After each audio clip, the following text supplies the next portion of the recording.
Running cross country or track is not always about coming in first place. It's about bringing out the best of yourself. In this conversation with inspiring teacher and coach Andrew Brimeyer, founder of Denver Urban XC, you will hear how he combines his love of cross country running and track and field with a drive to help young athletes break down participation barriers, cross the finish line, and bring out the best of themselves. On this episode of Making Our World Better. Welcome to the Making Our World Better podcast, where you will find motivation and encouragement through lively conversations with inspirational people who every day are making our world a better place. Now, here's your host, Jay Clark. Welcome to the podcast. I am Jay Clark, and it is a pleasure to have a conversation with Andrew Brimeyer, founder and director of Denver Urban XC, a nonprofit committed to making the sport of cross country and track and field more equitable and inclusive for kids from underserved communities in Colorado. Before moving to Colorado in 2017, Andrew earned his bachelor's degree from Augustana College in Rock Island, Illinois, where he majored in business management and English literature. While at Augustana, Andrew was a 4-year varsity letter winner in cross country and track and field under Hall of Fame coach Paul Olson. We'll talk about him soon, while serving as cross country team captain his senior year.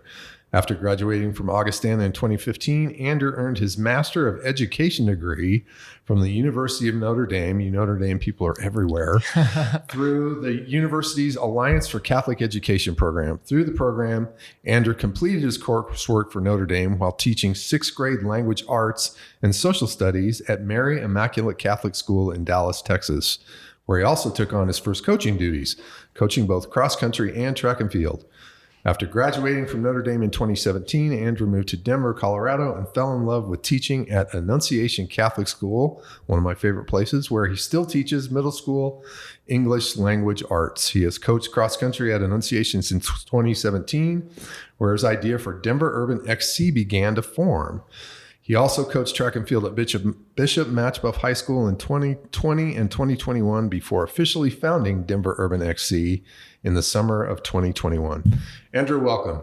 Thanks so much for having me, Jay. It's awesome to see you here today. So how would you describe Denver Urban XC to somebody that doesn't know anything about it? Yeah, so basically our program, the purpose is to get more kids from underserved communities, particularly communities of color, involved in the sport of cross country. In America and in Denver and Colorado, it's a sport that is overwhelmingly white. So basically about 30% of kids in Colorado are Latino in terms of like students at schools. Which that's a remarkable number. Yeah, like a third of our state are Latino kids. Right. And yet when you look at like results for like the state meet, for instance, less than 5% of the participants were Latino. Yeah. And basically like the reasons for this are, lack of opportunity, lack of representation in the sport. Like when kids don't see themselves in other people who are doing the sport, They're less likely to do it.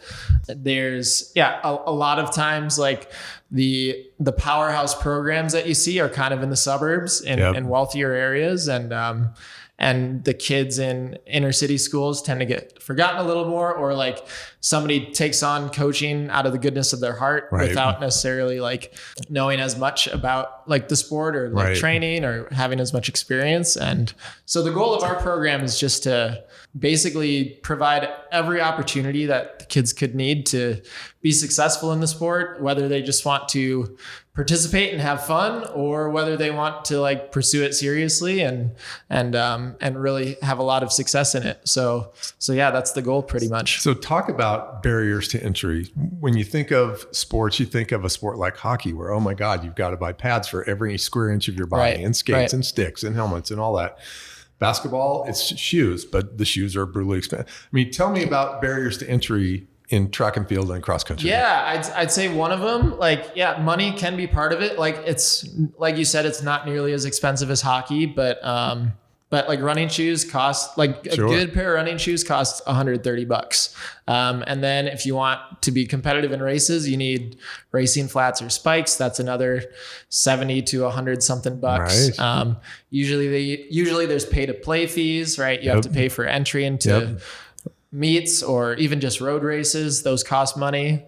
getting like high quality gear as well isn't always the cheapest, right? Like you can run in almost anything, but if you're running seriously, like it's not fun running in like in khaki shorts, you know, like, so yeah, we try to basically like provide for anything that our kids need. If I just had a kid today be like, Mister, I'm getting a lot of blisters on my runs. So I bought a couple pairs of running socks and hopefully that'll set them up for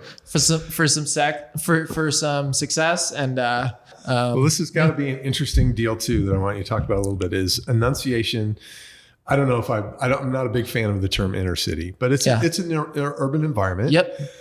How on earth do you train for cross-country running and long-distance running in such an urban environment? Yeah, that's a great question. So my first few years at Annunciation, well, actually from the start at Annunciation, we're very fortunate because we're an urban school that has a bus, and like having a bus like makes all the difference in the world. Changes in terms everything. of like being able to get somewhere. And we're really lucky in that we're about 10 minutes from City Park. So, there you go. Yeah. So we've been trying to go to City Park a fair amount, but there were times like, during COVID, for instance, like we couldn't take the bus because you had to social distance and things like that. So we were running at Curtis Park, which is like a nice little park, but it's not the reservoir up in Boulder, you know, it's like, it's no professional training environment. So that's another challenge. It is. And kids that you're trying to reach with Denver Urban XC, that's another challenge that you have to overcome. Absolutely. Yep. Okay. So tell me, where does this come from, this desire to start Denver Urban XC? I mean, we all have a love of the game. I love sports. Doesn't mean I'm going to go start a nonprofit. Right. So tell me where this comes from for you. Yeah, I mean, I think like I do love cross country and running. I grew up doing it. I ran in high school and college and was extremely fortunate. Like in both high school and college, I had Hall of Fame coaches, which just makes all the difference in the world in terms of you falling in love with the sport. But yeah, when I moved to Denver, I basically I was applying to schools that were kind of like I was applying to be a teacher and to coach. And I was looking at schools that had successful programs, and like all those schools were like, you know, Douglas County or like up near Boulder, and I just wasn't getting any bites really. And nothing was working out. And, then like Annunciation came along and like they called me, and my sister was good friends with the assistant principal, Robbie Bernardin there. I ended up at Annunciation just through God, basically. And I completely fell in love with the place. And it didn't take me long to realize that like my passion for those kids was even stronger than my passion for the sport. And it just made me want to like do right by them, and like not just like have a team where like, like we can like have a cross country team, woo, and then get like the crap kicked out of us. Like I wanted to help these kids be successful and like do their best. And it is a sport that like, if you've got the right coach, and if you've got like a few of the right, if you've got some decent gear and you're able to stay healthy and you have the right support, like you can go a really long way in that sport. You know, we've all seen McFarland USA, and that's a great example, but I think that goes, this is an interesting question I want to ask is, you know, you think of cross country and it's, you know, they blow the gun, get to the end as far as you can, but there's so much more to the sport than meets the eye. Oh yeah. So how would you explain that to somebody like me? Yeah. Like so there's the training and the strategy of the races and everything. Yeah. I think, there's, training's a huge part of it. Like one of my, coaching heroes is a guy named Jay Johnson, who is up in Boulder, and he does like a lot of coaching, basically like does a lot of advice giving to coaches and things like that. And coaches. Yep, exactly. And he has a book called Consistency is Key, and just consistency in your training is so important, but also like knowing when to push, knowing when not to push, like having, like, there are all sorts of terms like threshold runs and long runs and, you know, aerobic, anaerobic, like those are all things that you learn. And it's really a science at the end of the day. And this is where coaching comes into play. Yeah. For a knucklehead like me, it'd be like, okay, you say go and you run as fast as you can for as far as you can to hit the finish line. Well, that's not. Yeah. And more that's and more not it at all. Coming out about it all the time in terms of how to coach successfully. And then the mental aspect of coaching is so huge. I think for that pushing through walls and all that stuff. And especially for kids who've like overcome a lot of trauma in some cases. And so I just read a book called Do Hard Things by Steve Magnus, which talks a lot about like the science of perseverance and of toughness and how we get it wrong with just saying like, oh, power through it and blah, blah, blah. Right. But, I don't know. It's just, there's lots of those little things that go into it. Yeah. Strategy with racing, and just like having somebody who's consistently there to like be there. Like, I think that's one of the biggest things is like, I was super lucky growing up in that our coaches would like, they'd be there Monday through Friday for us, like pretty much year round. And then like on Saturdays as well, like we'd have practice, they'd buy us bagels, and there's a lot of power in showing up. And just having kids who are willing to commit to that is so huge. But having a coach who's willing to commit to that. It's gotta be, and again, kind of trying to figure out where this comes from for you, being around great coaches and, wanting to be a teacher and a coach, that comes from somewhere, but it's probably being around great coaches. So talk a little bit about some of the things you've taken from some of these great coaches that you've had. Yeah. Oh man. So I had, so my coach in high school was Jim Boughton, and he was a legendary coach who had been coaching in Iowa for like 30 something years at this point. He had a streak of like 6 years in the 90s where he coached the individual state champion. Wow. And these guys were like running like at national meets. Like they went on to run Division I and like have a ton of success. And I just lucked into going to school there. Like it was just the local public school that I went to. And he like was just meticulous about details. That was one thing I remember, but he never let that get in the way of like caring about us.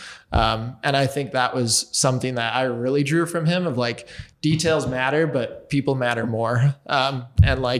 And then that was just, I also had another coach, Gary Whitman, in high school, who was very good at paying attention to all those little details and all the physiology of running. I really learned from Coach Whitman and from Coach Boughton. And then in college, I had Paul Olson was my coach. 50 years he coached? Yeah, he coached for 50 years at Augustana College. Unbelievable. Countless All-Americans, all while being a tenured English professor, teaching Black literature at a small school in Illinois. And he was just like, just in terms of like it being inspirational, he was like one of the most inspirational people you could ever meet. He would take a poem and recite it from memory before a practice. And like, you're just like, God, like running does mean like so much more. And like I can't translate that to some of my middle schoolers that I coach as much yet. They're not ready for it yet. But he was just, he cared so much about the human element of running. And I'm wearing one of our shirts that... See the Augustana shirt. Nice work. And the big, on the back, it says, the journey is the goal. Nice. And that was kind of one of his big axioms for our team. Fantastic. Was that the journey is the goal. And if you... And if every day you go out and you try to celebrate life, the times, the heights, and the distances will all take care of themselves. That's awesome. Well, and I joke about Notre Dame, but you only kid those you love, right? Yeah. Is that where kind of this service and give back mentality or mindset comes into play? I've talked to a lot of Notre Dame people, and it's almost like that's part ingrained in you from being a Notre Dame person. Is this I've got to give back, I've got to serve. Right. Yeah. Notre Dame just seemed like a really perfect fit for me after like Augie, because Augie was so much about like just the human element, and of like Ols was like the prime example of a like service oriented leader. Just he gave 50 years of his life to our team. He could have retired a long time before I had him, and he didn't. He stuck around, and just like wanting to be it's like inspiring, right? Yeah, it's like, it is. I would love to be that guy someday. Yeah, and like Coach Boughton was the same way in high school. He sadly passed away my junior year of high school, and like I just knew after that I really wanted to be a teacher potentially someday and be a coach. And yeah, the ACE program just seemed like a perfect fit. My sister did it a couple years before me. Nice. So I kind of had like a feel for what it was all about. My mom was a teacher, and she just dedicated her life to her kids all the time. And yeah, it just, So it's in the blood. yeah, I think it is, and like, I've always found like I'm Catholic, and I've always found God through service more than anything. That's true. Agree with you. Yeah, so ACE just seemed like the perfect fit for me. And it was, it really helped me grow a lot as a teacher and as a person as well. Let's go back to Denver Urban XC a little bit. And can you tell me any stories that really stand out that you've seen of positive outcomes from kids you've been working with? Yeah. Oh, for sure.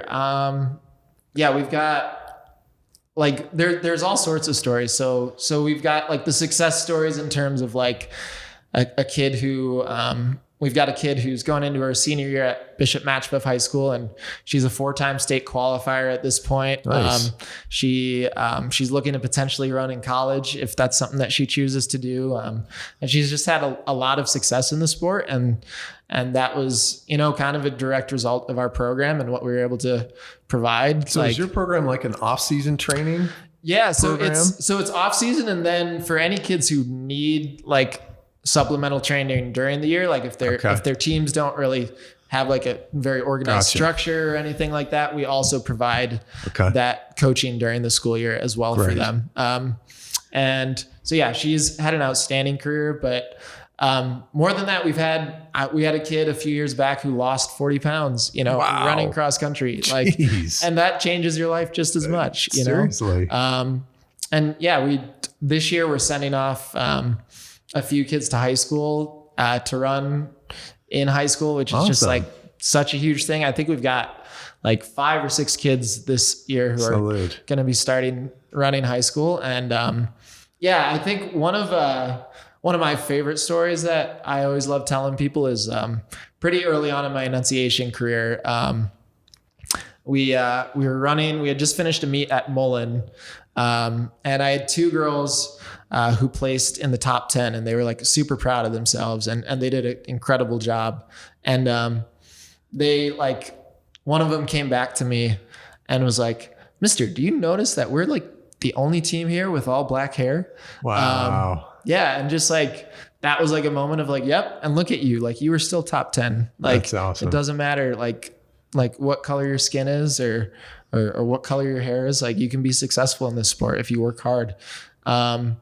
And she's one of the girls who's going on to run in high school now. That's awesome. Had her very first practice with East yesterday, and terrific. She could crack the varsity this year, I think, as a freshman. So just little stories like that, and it's just a ton of little moments with the kids.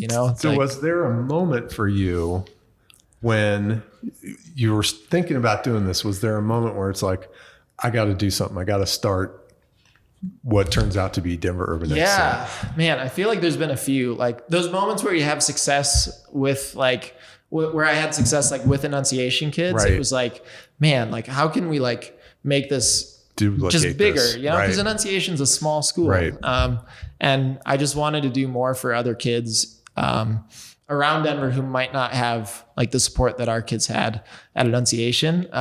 So that was a big part of it. And then also, there's a nonprofit in Denver called Denver City Lax, which is essentially what we're doing, but with lacrosse. Sure. And they're 15 years into it at this point, and they've like got a well-oiled machine. And my roommate is a coach for City Lax, and just like seeing the work that they do on a consistent basis, like they've got 250 to 300 kids involved at this point every year. And it's just like remarkable the work that they've done. And like anytime I went to a City Lax game, I would be like, this is so cool.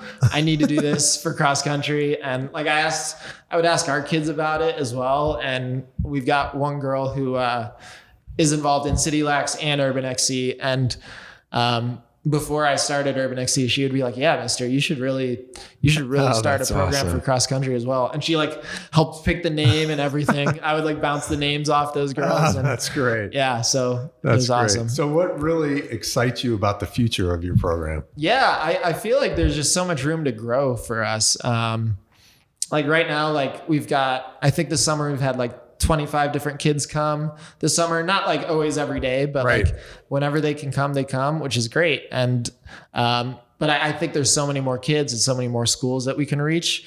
So that really excites me. Another thing that excites me is just like our location. Like Denver is like uniquely situated, I believe, to be a really successful place for a program like this, because you drive 30 minutes north to Boulder and you're in one of like the running meccas of America, essentially. And there's professionals who are there who I would love to get in contact with and like be able to get involved in what we're doing.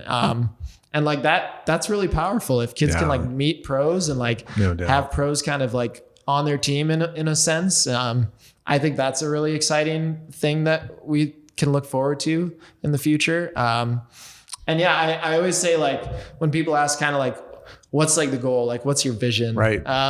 Like I just imagine myself on like a Saturday in October, like scooting from a middle school meet to like a high school meet, and then like looking up results of like a college meet and like being able to see Urban XC runners at every single one of them. And we're getting there, like, which is awesome. Really exciting. And then, where are we?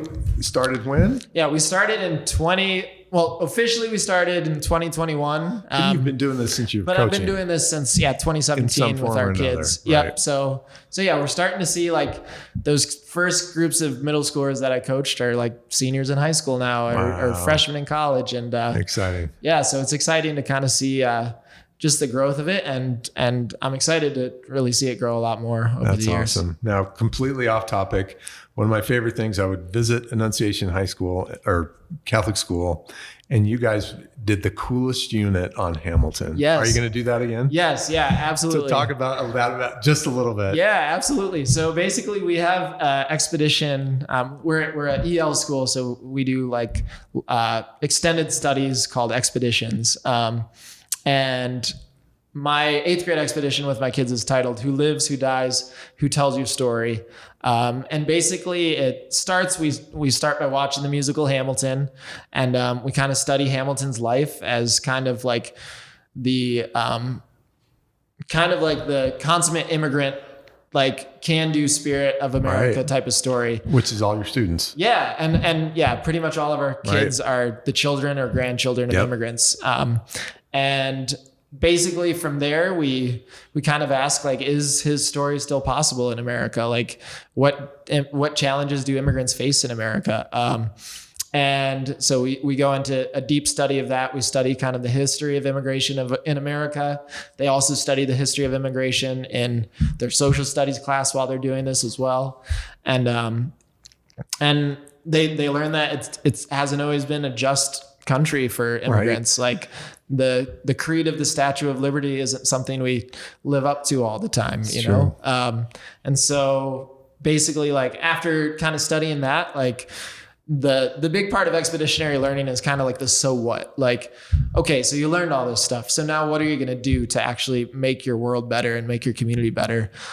So our kids, after reading Humans of New York stories, our kids decided to write Humans of Annunciation stories, which are essentially like life stories of people in our community, and oftentimes their parents or grandparents who immigrated to America. And the whole idea is like people's legacies only get kept alive if their stories are told. Right. And so many people who are immigrants don't have their story told, or they're cast down as They're seen as just like total like wastes in our society, or like people who are just like mooching off the system. And like the idea of the expedition is to just completely like turn that on its head and be like, no, these are incredible people who are doing so much to contribute to their communities and who have overcome insane things in order to just like have a good life here for their family. And so the stories every year, they're just like so beautiful, and I cry as I read them. And I'm sure. And yeah, they're incredible. And we're shameless plug. We're creating a book out of those stories. Oh my gosh. And we'll be selling that soon at Annunciation. So that's awesome. Well, and it's easy to see the ability to come up with a program like this makes it easy to see how you could come up with Denver Urban XC, and it's just super inspiring. So always wrap these up. I call them the Fab Four. The first one is, what's something you will listen to, read, or watch today? Yeah. So right now I'm reading a book called Bowerman and the Men of Oregon, about Bill Bowerman, one of the most legendary track and field and cross country coaches of all time. So you just can't get enough. I love it. Yeah. It's awesome. It's a good time of year. Good for you. To read that. I love the passion. Yep. So who is a role model? You talked some about your coaches, and maybe that's the answer, but who's role model for you in doing this work to make such a difference to so many people? Yeah. I mean, I think, like my coaches for sure, are part of that. Coach Boughton, like I said, passed away when I was a junior. And, after that, I just there was just something in me that was like, you've got to do something to like keep his memory around and keep his legacy alive. And so coaching was part of that. And then beyond that, he was the kind of guy who bought shoes for kids when they couldn't, and would give kids a ride if they didn't have a ride. And so he was a huge inspiration for sure. And Coach Olson too, just being that servant leader. He's 80 now, and now he basically is teaching college courses to incarcerated men to try to he's just that's inspiring. He's a saint on earth. No and then kidding. In terms of famous heroes, Father Greg Boyle is a huge hero of mine, who's just for those who don't know, he works in South Central Los Angeles, and has basically created a program called Homeboy Industries, which is dedicated to getting gang members out of gangs and giving them jobs, because oftentimes they can't get jobs because of their records. Right. And he pairs them along rival gang members, and they work together in harmony. And it's he's one of my heroes, just in terms of what it means to truly be of service, and not just to be wow, look at what I'm doing for these people, but he's truly someone who just says it's important to just walk with people. It's not about I'm doing this, so look at me. It's about it's serving others. Yeah. You become a better person by walking with others and by going to the margins. That's true. Yeah. So he's a huge hero of mine too. And you mentioned Denver Urban Lax. Other than those, at Denver Urban Lax and in your organization, is there another organization that you really admire and look up to? Yeah, man. City Lax is a huge one for sure. Just because of all City that they've Lax, done. my bad. Yeah, no, you're good. They just do so much. And Ben, who's the director of that program, has been great help for me, just because I don't know what I'm doing half the time. And I have to ask okay, what are the first steps? What do I got to do? So he's walked me through that, and he's been really great. And just the work that they do is incredible. Man, I'm trying to think of some. There's so many out there that are incredible. Some of the ones I've been listening to the other ones on your podcast, and those are incredible too. Inspiring folks listening out to there. Brooke Greasy, that was incredible. So I'd say those are two right off the bat, and awesome. I'm sure there's a ton of others I'm forgetting about. So if anybody wants to support, volunteer, find out more about Denver Urban XC, what do they do? Yeah, if you want to reach out to us, you can find us on Instagram or Facebook, Denver Urban XC, just how it sounds. You can find us on Instagram or Facebook. We're in the process of creating our own website and stuff. So you can be on the lookout for that too. And you can just shoot me a message on there, and I can get in contact with you. And we're always looking for volunteers, especially if we want to make this thing grow. It's going to be tough for me to just be out on an island doing it alone. Right. So looking for any volunteers, and then financial support is obviously always love appreciated. The passion, love the devotion, love the service attitude. This is one of those faith affirming moments that the future is bright. So keep up the great work, and Thanks, we'll be rooting for you. Cool. Thank you. Thanks for listening. This podcast has been brought to you by JC Charity and Event Services. If you're interested in how I might be able to bolster your efforts and help your team achieve its goals, I'd love to have a conversation with you. You can find me at makingourworldbetter.com. To learn more about Denver Urban XC, search Denver Urban XC on Facebook or Instagram. If you enjoyed this podcast, we'd be grateful if you would subscribe and leave us a review. Until next time, I hope you're inspired to find a way to make our world better.